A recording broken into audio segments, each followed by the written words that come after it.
Bismillahirrahmanirrahim. Assalamualaikum warahmatullahi wabarakatuh. Alhamdulillah. Alhamdulillahilladzi anzala as-sakinata fi qulubil mu'minina liasdadu imanan ma'imanihim. Asyhadu an la ilaha illallah wa asyhadu anna Muhammadan abduhu wa rasuluhu la nabiyya ba'dah. Pertama-tama, tiada kata yang paling pantas kita ucapkan selain kata-kata Alhamdulillah. Karena kenapa? Allah Subhanahu wa ta'ala masih memberikan hidayahnya, memberikan nikmatnya, baik itu nikmat umur yang panjang, begitu pula nikmat kesehatan, serta nikmat kesenangan hati, sehingga pemirsa siraman rohani yang di rumah aja masih bisa menonton video ini. Begitu pula tak lupa kita kirimkan salawat dan salam kepada junjungan kita, yaitu Nabiullah Muhammad sallallahu alaihi wasallam. Allahumma salli ala sayyidina Muhammad wa ala ali sayyidina Muhammad. Nabi yang mengantarkan manusia dari zaman jahiliyah menuju zaman seperti yang sekarang kita lihat ini. Pemirsa siraman rohani yang dirahmati oleh Allah Subhanahu wa ta'ala. Kemarin malam saya sudah menjelaskan bahwa ada sahabat yang bertanya kepada Rasulullah sallallahu alaihi wasallam, "Ya Rasulullah, perbuatan apa yang harus saya lakukan sehingga banyak hartaku?" Dan saya sudah menjelaskan bahwa ketika kita ingin banyak harta, maka keluarkanlah zakat. Zakat artinya mengeluarkan sedikit harta yang kita miliki. Dan perlu yang kita ketahui secara bersama bahwa zakat itu ada dua. Ada yang dikatakan zakat fitrah dan ada yang dikatakan zakat mal atau zakat harta. Kalau zakat fitrah sudah jelas bahwa dilaksanakan sebelum kita melaksanakan sholat Idul Fitri. Nah, akan tetapi terkadang orang salah ketika itu terjadinya pada zakat mal. Itu zakat mal berarti mengeluarkan sedikit harta yang kita miliki apabila kadarnya sudah mencukupi. Pemirsa siraman rohani yang dirahmati oleh Allah Subhanahu wa ta'ala, seandainya orang yang ada di Indonesia khususnya ini semuanya mengeluarkan zakat sesuai hartanya, biar tidak ada pajak, tidak ada lagi orang miskin ketika zakat itu dibagi sama rata.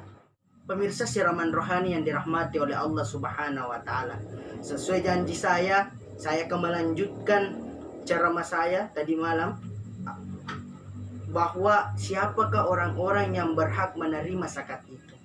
Ditegaskan di dalam Al-Quran surah At-Taubah ayat 60. A'udzu billahi minasy syaithanir rajim.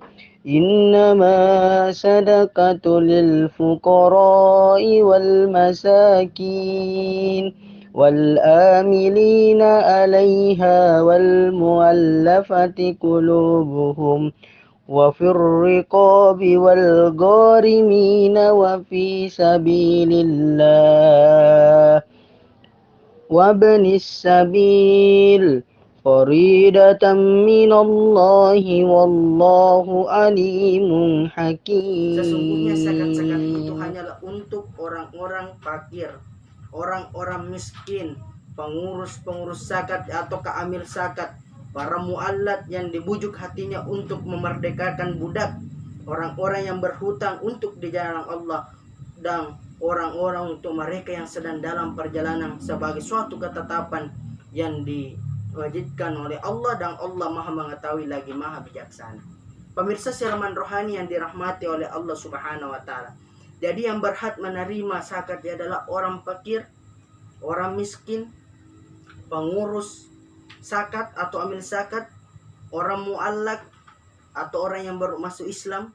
Pemirsa siraman rohani yang dirahmati oleh Allah Subhanahu wa ta'ala, jadi yang berhak menerima zakat adalah orang fakir, orang miskin, pengurus zakat atau amil zakat, orang muallak atau orang yang baru masuk Islam, dan kita bantu agar kenapa? Dia yakin dalam dirinya, Masya Allah, ternyata sesama orang muslim saling membantu. Pemirsa siraman rohani yang dirahmati oleh Allah Subhanahu wa ta'ala, perumpamaannya ketika kita tidak mengeluarkan zakat, ibaratnya kita makan durian, akan tetapi kita makan dengan kulitnya. Coba bayangkan Pak, kita makan ini durian dengan kulitnya. Mungkin ini mulut tak berdarah-darah karena kita ketahui secara bersama bahwa durian itu berduri-duri kulitnya. Kita ibaratkan sebuah ikan, kita makan ikan besar, akan tetapi kita tidak buka sisiknya. Kira-kira bagaimana rasanya? Akan terasa pahit. Begitulah perumpamaannya ketika orang tidak mengeluarkan zakat. Perlu kita ketahui secara bersama bahwa tujuan kita mengeluarkan zakat adalah untuk membersihkan harta kita. Bisa jadi di dalam harta kita itu ada hal-hal yang tidak senonohnya atau ada hal-hal yang tidak bersih, maka dengan mengeluarkan zakat maka itu akan menyempurnakan harta kita. Pemirsa siraman rohani yang dirahmati oleh Allah Subhanahu wa taala. Selanjutnya Rasulullah Shallallahu alaihi wasallam menjawab pertanyaan sahabat itu. Sahabat bertanya, "Ya Rasulullah, perbuatan apa yang harus saya lakukan biar saya selalu sehat?" Karena kenapa? Kita bayangkan ketika ada televisi besar di rumah, akan tetapi mata tidak sehat, buat apa gunanya? Buat apa gunanya televisi itu? Motor ada, mobil ada, akan tetapi tidak ada kaki, kita tidak sehat. Apa yang dipakai untuk bawa mobil itu dan apa yang dipakai untuk gas-gas motor itu? Makanya perlu adalah kata Rasulullah Sallallahu Alaihi Wasallam, ketika ingin kau sehat maka selalulah bersedekah. Satu ketika Rasulullah Sallallahu Alaihi Wasallam masa-masa menginannya bolokan. Artinya apa? Dia ingusan pada saat itu, dan pada saat itu ada orang lewat di depan rumah Rasulullah Sallallahu Alaihi Wasallam. Dia memegang perutnya. Dalam artian Rasulullah Sallallahu Alaihi Wasallam katakan, oh mungkin dia lapar. Dan dia memanggil si anu itu, orang yang lewat itu dan memegang perutnya, "Sini ki, sini ki." Dan ditanya, "Kenapa ki?" "Ya Rasulullah, saya ini belum pernah makan selama 2-3 hari sehingga perutku sakit." Apa yang dikatakan Rasulullah? Dia memanggil istrinya, "Hai istriku, ya Humairah." Jadi Rasulullah panggil istrinya ya Humairah yang kepipi-pipian, karena dalam sejarah bahwa pipinya itu istrinya Rasulullah seperti tomat merah seperti itu, saking merahnya dan semakin cantiknya istrinya Rasulullah. Dan apa kejadian? Dan dia meminta, apakah masih ada harta yang bisa kita berikan, sedekahkan kepada ini? Apa kata istrinya? Masih ada 2 kurma nanti yang akan kita pakai buka puasa. Tapi apa kata Rasulullah? Berikan aku 1, biar nanti ketika berbuka kita sepotong saja. Awal hasil setelah dia kasihkan orang yang sakit perut itu, orang yang sakit perutnya itu makan, dan setelah makan dia terasa di hidungnya Rasulullah kembali sehat. Dalam artiannya apa? Apa yang ingin sampaikan bahwa ketika kita sakit kepala jangan langsung cari obat Paramex, ketika kita sakit gigi jangan langsung cari Antalagin. Cobalah bersedekah. Karena kenapa? Sedekah yang tidak dibayar dan tidak sulit, saya rasa ketika kita bertemu tetangga kita, bertemu sahabat kita, kita murah senyum. Kita senyum. Senyum adalah ibadah. Akan tetapi ketika kita lihat realitas sekarang ini, Masya Allah, ada orang betul-betul biar mau senyum, ketawa, biar mau senyum sedikit, kayaknya ini mulutnya dijahit.